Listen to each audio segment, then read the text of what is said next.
Les conseils que j'ai donnés dans cette vidéo, si je les avais su à mes 19 ans, j'aurais sans doute évolué 15 fois plus que j'ai évolué actuellement.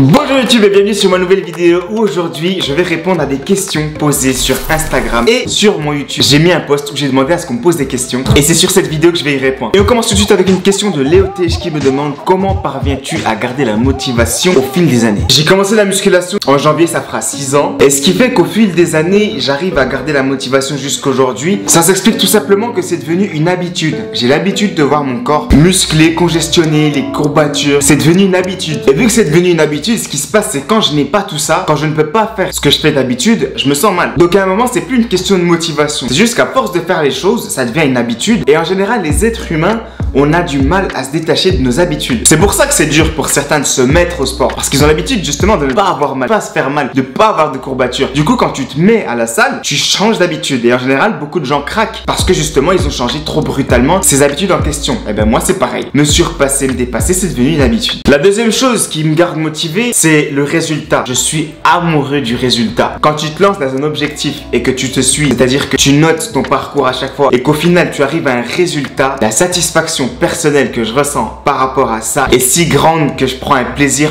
à faire le processus de ce résultat en question. Si par exemple à 16 ans, on m'avait mis une photo de moi en me disant tiens, c'est comme ça que tu seras à 25 ans. Je pense qu'à ces 16 ans, le jour où j'aurais vu cette photo, j'aurais tout fait pour atteindre cet objectif le plus rapidement possible parce que j'aime le résultat. Et si jamais c'est exactement pareil pour vous, les gens qui me regardent, bougez pas, je vous montre. Imaginons que vous vous fassiez un tableau d'objectifs de ce que vous voulez. Par exemple, je vais prendre un au hasard. Je vais pas prendre le foot parce que si on parle de foot, ma vidéo va pas se finir aujourd'hui. On va parler de cet objectif-là, devenir un leader. Le processus, ce serait de passer par une formation et ensuite d'exécuter. C'est-à-dire que d'essayer de faire en sorte que les gens te suivent dans ton objectif. Dans le processus de devenir un leader, il y a des choses chiantes, horribles, comme par exemple le fait qu'il y a des gens qui ne vont pas t'écouter, qui vont pas croire en toi, qui vont t'envoyer chier par rapport à ce que tu dis. Ça fait mal sur le coup. T'as envie de désespérer, t'as envie d'arrêter. Ce processus fait mal. Et il y a des personnes, beaucoup de personnes qui fuient leur processus, qui perdent leur motivation parce qu'au jour d'aujourd'hui, on veut tout de suite. Et il y a des personnes qui n'ont pas de résultats tout de suite et qui désespèrent et qui abandonnent.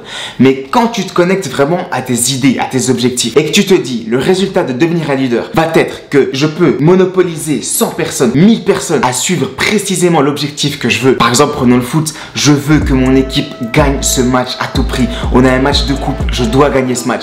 Et je veux faire en sorte que les 10 joueurs avec moi me suivent dans cet objectif et on atteint le résultat de gagner ce match. Cette sensation va m'être tellement importante que même si je me foire, je tombe, on m'écoute pas, on me crache dessus, c'est pas grave. Je veux ce résultat à tout prix. Quand je me concentre vraiment, je me connecte à la sensation que j'aurai grâce au résultat, ma motivation est inarrêtable. Et une question d'Adam qui me demande est-ce que c'est ta génétique qui t'a permis d'être autant performant en détente et en vitesse? Et vous voulez savoir ça en se demandant est-ce qu'il est possible d'atteindre des résultats comme moi? Pour répondre à cette question, je vais vous dire nous avons tous une limite qui est liée à notre génétique. Si de base je pars avec une forte vitesse, une énorme extension, je vais avoir une marge de progression propre à moi. Vous me comprenez jusque là? Ok. Maintenant, si quelqu'un part de bien plus loin, lui aussi il va avoir sa marge de progression. On peut partir de très loin et avoir une énorme progression, ou alors partir d'une très bonne base et avoir une petite évolution. Mais maintenant, partir de très loin et rattraper l'évolution de quelqu'un qui a une génétique de fou, je pense pas que ça soit possible. On m'a posé une question qui me tient énormément à cœur. On m'a demandé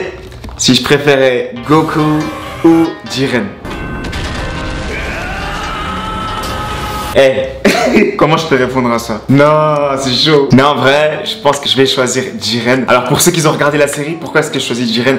Déjà, si on est honnête entre nous, Goku, tout seul, il touche pas Jiren. Si personne donne son énergie, etc., Jiren, il reste tout seul tout le long du tournoi et il n'y a personne qui le tombe. Je kiffe, putain. Donc non, 100% je réponds Jiren. D'où la petite photo qu'il y a sur mon YouTube. J'ai eu une question, plutôt une requête me demandant est-ce que j'aimerais entraîner mes abonnés? C'est-à-dire réunir une grande salle avec beaucoup de mes abonnés et les entraîner. Mais en fait, c'est à vous que je devrais demander ça. Est-ce que vous voudriez que je réunisse une salle avec une limite? On va prendre par exemple 50 abonnés et je vous entraîne. Mais les gars, si vous voulez venir ce jour-là, mangez bien avant parce que je ne vais pas rigoler avec vous.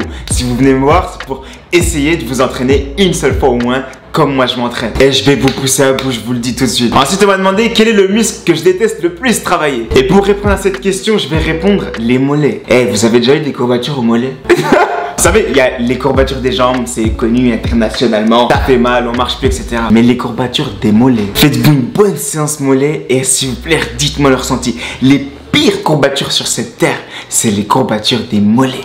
Une autre personne m'a demandé si j'étais du Doubs, la région du 25 en France. Alors si jamais, pour les personnes qui ne le savent pas et qui ne me suivent pas encore sur Instagram, je suis résident neuchâtelois depuis le 13 décembre 2019. J'habite à Neuchâtel, j'habite en Suisse, je suis français, j'aime mon pays, mais j'habite en Suisse. Depuis peu, tout simplement parce que j'adore la ville de Neuchâtel. Et en termes de clientèle, c'est beaucoup plus rentable pour moi d'habiter en Suisse plutôt que de rester dans un coin paumé avec 500 habitants. À part ça, je pense que j'ai reçu la question environ 70 fois. Quel temps je fais aux 100 mètres? Bah tout simplement, je vais mettre la vidéo avec le chrono que j'ai fait, ce sera plus simple. Et pour chronométrer le temps que j'ai fait, j'ai lancé le chrono à partir du moment où je décolle ne serait-ce que de ça du sol. Et j'ai arrêté le chrono à partir du moment où un ongle dépasse la ligne d'arrivée.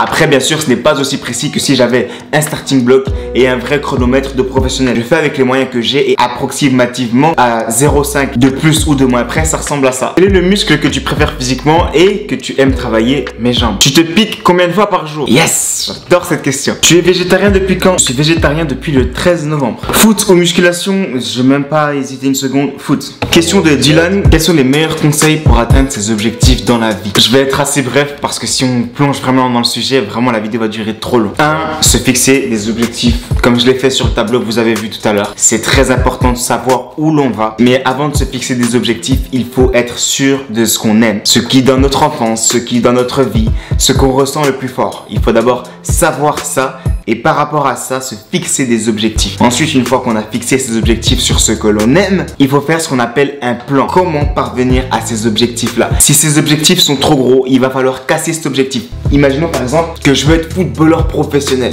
Donc là, on est tout au-dessus de l'échelle.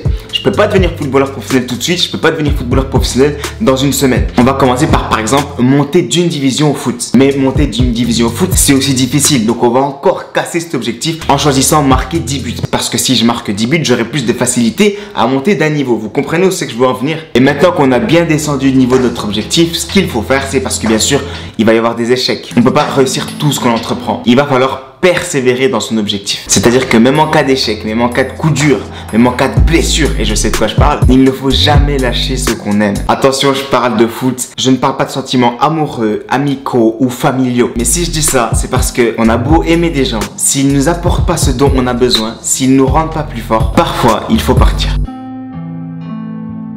Les conseils que j'ai donnés dans cette vidéo, si je les avais su à mes 19 ans, j'aurais sans doute évolué 15 fois plus que j'ai évolué actuellement. J'espère au moins que les conseils que j'ai donnés sur cette vidéo, parce que c'est l'objectif, vous auront apporté quelque chose. Si c'est le cas, n'oubliez pas de laisser un pouce bleu en bas de cette vidéo. J'ai terminé cette série de une vidéo par jour, celle-là a pris 2 jours parce que je voulais vraiment toucher les personnes qui l'écoutent. C'est tout pour moi, je retournerai maintenant 2 vidéos par semaine. Je vous souhaite ensuite une bonne soirée, des bonnes fêtes de Noël et on se retrouve très vite.